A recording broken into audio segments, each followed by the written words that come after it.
Hey, welcome back Screen Crush, I'm Ryan Airy, and let's talk about Barbie and why its ending is so much more than just a clever one-liner. So, on top of all the Easter eggs, references, and little things you might have missed, we also want to explain how the film's final scene brings this hyper-femme coming-of-age story full circle, showing us not only where the capitalistic approach to feminism fails, but also how true beauty comes from our own imperfections. Wow, all that from a movie about a chew toy. Barbie is a lot more than a chew toy, Doug, and if this movie proves anything, she's a lot more than just a human toy. She's a pop culture icon, and she has been an influence to children across the globe for over 60 years. The film is filled with deep Barbie cuts and equally deep commentary on the transition from girlhood to womanhood. Humans only have one end. Ideas live forever. The final scenes are not only emblematic of the film's lighthearted and comedic approach to complex topics, but it also perfectly encapsulates Barbie's metaphorical journey into womanhood. Now, if you saw any of the film's trailers before seeing it in theaters, then Barbie is precisely what it says on the box.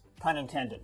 On paper, Barbie's ending is pretty cut and dry. The final scene of the film has Barbie introducing herself as Barbara Handler, seeking an appointment with a gynecologist. So this is a callback to one of the first scenes in the real world, where Barbie and Ken specifically distinguish themselves as different from real people because they don't have genitals. She has a brand new identity of her own, Barbara Handler, which combines the last name of her creator, Ruth Handler, and the first name of her daughter, the same daughter who was the original inspiration for Barbie. So becoming a woman, biologically speaking, is more than just a clever joke about the immediate need for women's health care and bodily autonomy. It represents the culmination of Barbie's journey's core message. While it speaks explicitly to the female experience, it has a profound message that can resonate with anyone who sees themselves as less than perfect. Even doggos? Of course, Doug. I mean, it's Greta Gerwig. What do you mean by that? Well, Greta Gerwig is known for her anti-corporate coming-of-age stories, and Barbie is certainly no exception. However, there are also some distinctive sci-fi elements and themes that really distinguish this from other films. I mean, Barbie Land is essentially an alternate dimension. The settings and characters are incredibly detailed and visually engaging, but they also create a very Twilight Zone-esque uncanny valley feel, where not everything is as it seems. Gerwig certainly pays homage to these elements right out of the gate, with the first scene parodying 2001: A Space Odyssey, but with girls instead of monkeys and a giant Margot Robbie replacing the ominous monolith. The swimsuit chosen is not only the one from the very first Barbie, but also the same one that she wore on the cover of a very controversial ad of Sports Illustrated. It's a perfect fit for not only the beginning of the movie, but Barbie's story as well. There's also a reference to The Matrix when Kate McKinnon's Barbie offers the choice between knowing the truth with Birkenstocks or returning to her old life with heels, just like the ever so classic red pill versus blue pill. Go back to your regular life, or you can know the truth about the universe. Even Make Your Own Kind of Music could be a reference to the second season of Lost, while also serving as an ominous reminder to the viewer of how artificial their reality is. Now, these sci-fi elements are a pretty stark contrast to Barbie's plastic, perfect utopia, serving as a metaphor for the disconnect between childhood idealism and the harsh truths of reality. Despite being literally ageless, Barbie's story is still a coming-of-age metaphor. Her journey begins in her childlike, idealized Barbie world, where no one is self-conscious, no one has to work, everybody is pretty, everything is perfect, and set design is incredibly detailed, and completely immerses the audience. It's so detailed that it reminds me of how WB made $39 million last year, but somehow still can't afford to pay the writers and actors a living wage. Right? Pay your people, Warner Brothers. Anyways, this movie is filled with details straight from the toy aisle. We've got postal worker Barbie, Malibu Barbie, President Barbie, astrophysicist Barbie, Supreme Court justices, authors, writers, reporters, and even several mermaid Barbies, all of which are based on actual Barbie dolls. You also had characters like Crazy Barbie, who may not be an officially licensed Barbie doll, but it's certainly one of the ones we remember the most. Honestly, this is the Barbie that most people grew up with, the one that got played with a little too hard and now looks like Cynthia from the Rugrats. You heard me, Cynthia. You're cranky, and you need a nap. So take a nap. Having characters like this creates a layer of relatable nostalgia that makes you truly believe you're watching a story unfold in some child's discarded playset, and she's not the only element of this to do so. In fact, everything in Barbie Land functions as if it's part of a playset. There is no actual water in the cups, and the showers are even on the beach. The doll's movements are restricted in specific ways too, which is why Alan can't get over the fence in that one scene. It's also why, no matter how rough the car crashes are, Barbie's convertible always ends up landing with its wheels on the ground. out, since that's how a kid would play with it. Barbie and Ken don't even lock lips when they're supposed to kiss. Being made of plastic, the best hopes of making a real Ken and Barbie doll kiss was to smush their static faces as close together as possible, which is exactly what they emulate in their one attempt of a kissing scene. Honestly, I don't remember seeing Barbie kiss anyone for the entire movie. That's because she doesn't. She isn't forced to kiss anyone, which is a pretty refreshing take, to be honest. There are also some pretty direct metaphors that give the film this unique Barbie movie feel, where everything is just one frightening degree away from perfect. For example, her waterless cold shower moment, or even when Will Ferrell tries to literally put Barbie in a box. It also didn't hurt that the set design was absolutely incredible and completely immersive. I want to go to there.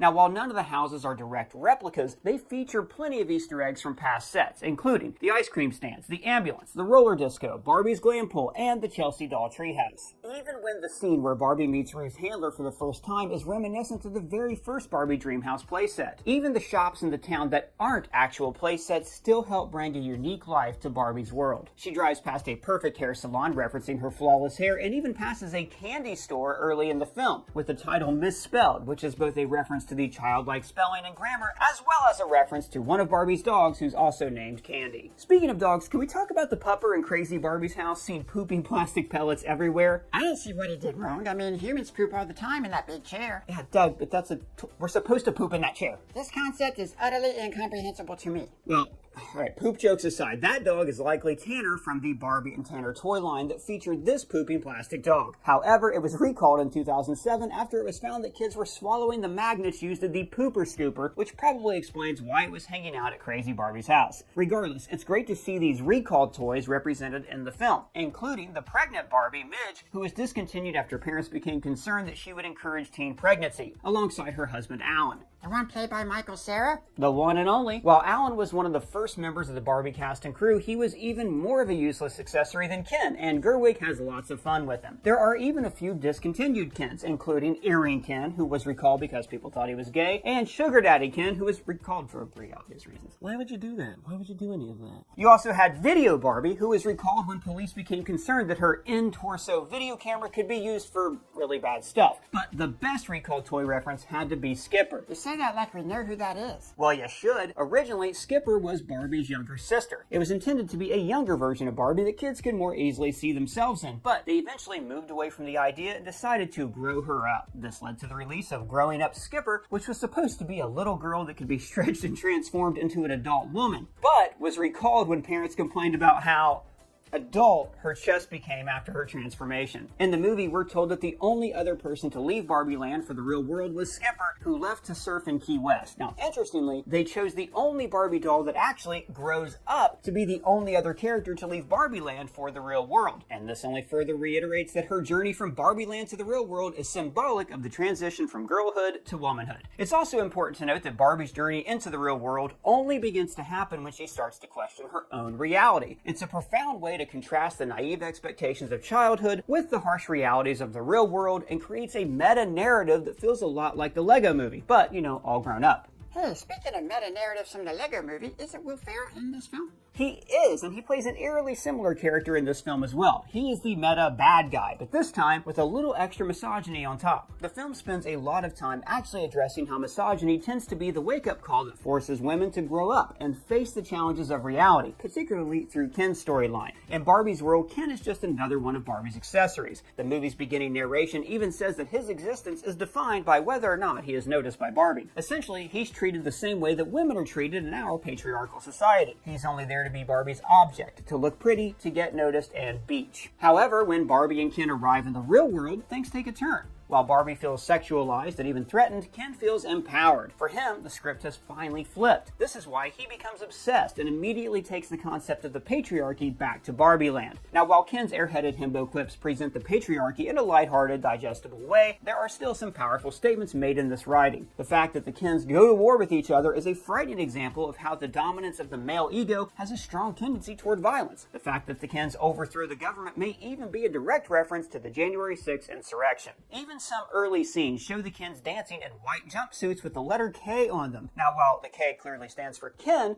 By grouping them together, they may be implying the inherent misogyny behind hate groups like the KKK. They even named their patriarchal revamp of Barbie Land Kingdom, which is an obvious play on the words for kingdom, but it's also because the combination of kin and dominate. It is also particularly interesting that the Kens chose a horse as their mascot, even though there are seemingly no horses in Barbie Land. Yeah, why is that? Aren't there like a ton of Barbie horses? Tons. There are multiple play sets, movies, and even video games based around Barbie horses, yet none were seen in the movie, and I think that's because Ken is the horse. Okay, now you lost me. Not literally, Doug, but figuratively. Let me explain. Now, while Barbie has had a ton of different horses, most of them were statues with motionless legs. Kids would just pick them up and pretend to gallop around rather than actually moving their limbs. In other words, they don't actually move, but rather represent the idea of movement. Just like Kens. They don't actually know what their end goal is. They want the idea of what they saw in the real world, but they can't quite understand how to fit it in their reality. They're cosplaying a persona of toxic masculinity rather than actual masculinity. It's not a movement, but it's pretending to be one, just like the Barbie horse. The film also does a great job of showing how women can contribute to patriarchal standards as well. In Kingdom, many of the powerful women in the land are reduced to playboy bimbos. While author Barbie finally snaps out of the misogynistic trance, she says that she felt like she was trapped in a cut of Zack Snyder's Justice League, which may be one of the best digs in the entire movie. What, are you calling the hashtag release the Snyder Cut guys misogynist? No, I don't think they're misogynist. A lot of those fans were women, but the Barbie movie sure went there. It's nothing new. I mean, the Bear made the same joke. Any of you incels, QAnon, 4chan, Snyder Cut motherfuckers want to get out of line now? It's also interesting to note that Ken's outfit in the real world is a black and white cowboy suit with a pink scarf around the collar to break things up. It's the same color scheme used for Will Ferrell's character, the CEO of Mattel, and I believe this is intentional. These characters are essentially reflections of each other, one coming from the fictional Barbie world and the other from the real world. While the CEO of Mattel is literally trying to put Barbie in a box and return things to the way they were, Ken is also trying to diminish Barbie's autonomy and significance with his patriarchal takeover. It makes sense that the misogynistic CEO of Mattel would essentially embody Ken's transition to the real world, and it may even be why the journey from Barbie Land to the real world felt incredibly similar to the one taken by Buddy the Elf in Will Ferrell's best movie ever, even down to a goodbye from Mermaid Barbie that mimics this moment.